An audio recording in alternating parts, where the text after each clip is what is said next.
বহুদিন আগে একটা ওয়াজ করেছিলাম, অনেকে ওয়াজটা শুনবার চায়, আমার মনে হয় না, কিন্তু আজকে মনে হলো বলবো। লোকটার নাম হলো রবি ইবনে সুলাইমান।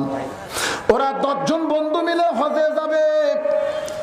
আমাদের বাংলাদেশে কিন্তু একটা নিয়ম আছে, হজে যাওয়ার আগে যাকে পাই তাকে জিজ্ঞাসা করে, ভাইজান আমি কিন্তু এবার হজে যাব, তুমি দোয়া করো।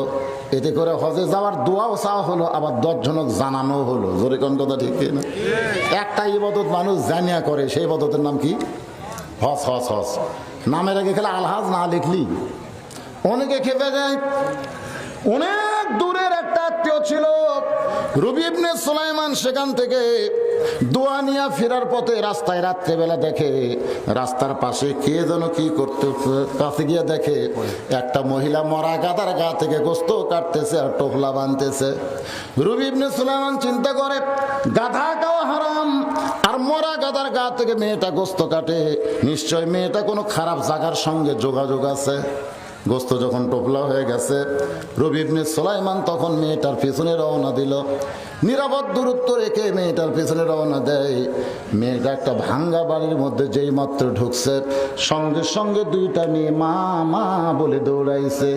মা বলতেছে, আর কান্দিস না, আল্লাহ রহমত করেছে, এক টোপলা গোস্ত এনেছি, এই গোস্ত সিদ্ধ করে খাও, আল্লাহর শুকর আদায় করো। রবি ইবনে সুলাইমান চমকে যায়, এইটা কেমন মা? মরা গাদার গা থেকে গোস্ত করে টোপলা আনলো, আবার মেয়েদের বলতেছে সিদ্ধ করে খাও, আল্লাহর শুকর আদায় করো।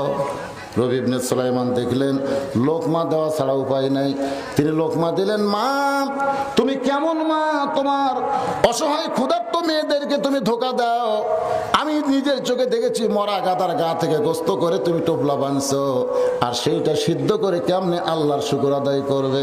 মেয়েটা বলতেছে, পথিক আমার স্বামী একজন আল্লাহর, আমার স্বামী একজন মুসলমান, ধর্মযুদ্ধে শাহাদত বরণ করেছেন। এরপর থেকে আমরা বড় অসহায়, আমাদের বাড়িতে কোনো পুরুষ মানুষ নাই। আজকে 3 দিন হলে আমাদের বাড়িতে কোনো খাবার নাই। এখন রাতের অন্ধকারকে পর্দা করে আমি খাদ্যের অন্বেষণে বের হয়েছি। আমার 2টা মেয়ে শুধু ক্ষুধার জ্বালায় বারবার কান্দে। আমি মা হইয়াও মেয়ে, আমার 2টা যুবতীও মেয়ে, কি করব? এখন হালাল না হারাম এটা তমিজ করার ক্ষমতা আমার নাই, মরা না জেতা এটা ভাবার চিন্তা আমার নাই। আমি গোস্ত পাইছি, আমার মেয়েদেরকে দিয়েছি, ওরা খুশি হয়ে সিদ্ধ করে আল্লাহর শুকর আদায় করে খাবে। রবি ইবনে সুলাইমান বলে, মা ওই মরা গাদার গোস্ত তোমার মেয়েদেরকে খাওয়ায় না, বরং আমি এবার হজে যাব, আমি আর হজে যাব না, আমার হজের সমস্ত সম্পদ আমি তোমাদেরকে দান করে দিব। রবি ইবনে সুলাইমান এক দৌড়ে বাড়িতে গেলেন। যত সম্পদ ছিল, টাকা ছিল, পয়সা, খাবার ছিল, সব এনে দান করে দিল। মা আর 2 জন মেয়ে মিলে আল্লাহর কাছে দোয়া করতেছে, আল্লাহ তোমার এই বান্দা হজে যাওয়ার চাইছিল, কিন্তু হজে না গিয়ে আমাদেরকে দান করে দিল। আমরা তোমার দরবারে দোয়া করি, তুমি মক্কা মদিনা তোমার এই বান্দার বাড়িতে হাজির করে দিও। রবি ইবনে সুলাইমান বলে, মা উল্টা দোয়া করো না, মক্কা মদিনা কোনোদিন মানুষের বাড়িতে হাজির হয় না। মার মেয়েরা বলতেছে, আমরা হলাম দোয়াকারী, কবুল করার মালিক হলো আল্লাহ, আমরা দোয়া করে দিলাম, দেখি আল্লাহ কি করে। নির্দিষ্ট সময়ে আরো 9টা বন্ধু, তারা বলতে চলো বন্ধু হজে যাই। রবি ইবনে সুলাইমান বলতেছে, তোমরাই এবার যাও, আমি এবার যাওয়ার পারলাম না। তুমি কত মানুষের কাছে দোয়া চেয়েছো, তুমি কেন যাইবা না? বলে, আমি অসুস্থ ভাই, আমি যাওয়ার পারবো না। 9টা বন্ধু হজ করতে গেল, হজের সমস্ত কাজ কাম শেষ করে 9টা বন্ধু বাড়িতে ফিরে আসলো, কিন্তু নিজের বাড়িতে না গিয়া ওই 9টা বন্ধু রবি ইবনে সুলাইমানের বাড়ির দরজায়, ওই 9 জনের মধ্যে 1 জনের মাথায় একটা টোপলা আছে। জোরে কোন কি আছে? ওই টোপলাওয়ালা দরজায় খটখট করতেছে, মাথায় টোপলা নিয়ে রবি ইবনে সুলাইমানের বাড়ির দরজায় ডাকতেছে, রে রবি ইবনে সুলাইমান তুমি কি বাড়িতে আছো? রবি ইবনে সুলাইমান চমকে গেল, এই তো আমার বন্ধুদের গলার মতন। দরজা করে তাকায় দেখে 9টা হাজি দাঁড়ায় আছে, আল্লাহর শুকর আদায় করে বলতেছে, ভাইজান তোমরা 9 জন আমার বাড়িতে আইছো, আমি জানতে পারলে তোমাদের বাড়িতে আমি যাইতাম। টোপলাওয়ালা বলতেছে, রে মিথ্যাবাদী, তুই কত বড় মিথ্যাবাদী, হজের আগে তোর কাছে আমরা আইছিলাম, তুই না কইলে হজে যাব না, তুই না কইলে আমি অসুস্থ এবার হজে যাবার পারবো না, কিন্তু সাফা মারওয়া সাই করার সময় এই যে আমার মাথায় টোপলা দেখতেছিস, এই টোপলা তো আমার না, এই টোপলা হলো তুরি টোপলা। তুই বললি টোপলাটা না, আমার বড় কষ্ট হচ্ছে ভাই, তুমি একটুখানি ধরো, আমি একটু সাফা মারওয়া সাই করতে চাই। সাফা মারওয়া সাই করে তুই যে কোথায় হারিয়ে গেলি, তোকে পাইলাম, আল্লাহর ঘর তাওয়াফ করতেছিস, তোর টোপলা তোকে দিবার চাইলাম, তুই টোপলা না নিয়ে কোথায় যেন হারিয়ে গেলি। গোটা মক্কায় কয়েকবার 9 জন বন্ধু আমরা তন্ন তন্ন করে খুঁজলাম, কিন্তু তোকে তো আমরা খুঁজে পাইলাম না। চলে গেলাম মদিনায়, মদিনায় গিয়া দেখি আল্লাহ নবীর রওজার পাশে দাঁড়িয়ে নবীর সালাম দিচ্ছি।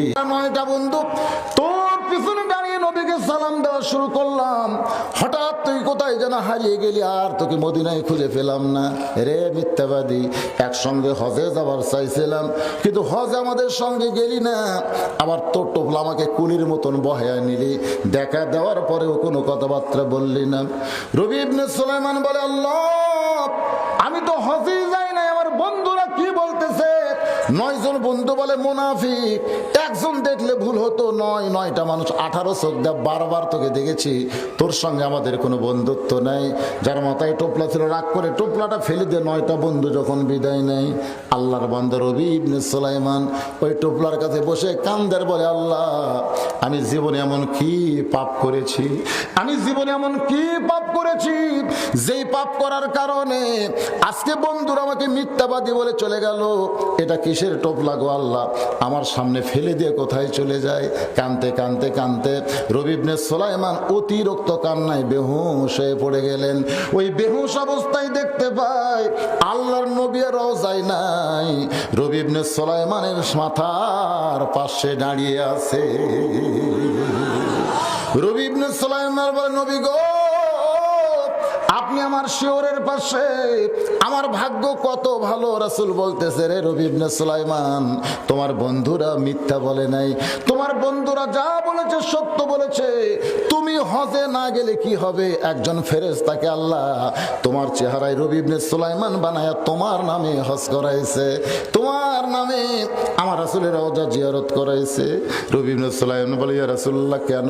বলে, তুমি হজ না কইরা হজের সমুদয় সম্পদ ওই অনাথ এতিমকে দান করার কারণে আল্লাহ তোমার প্রতি এত খুশি হয়েছে, তোমার প্রতি এত খুশি হয়েছে যে একজন ফেরেশতাকে তোমার নামে আল্লাহ হজ করাইছে।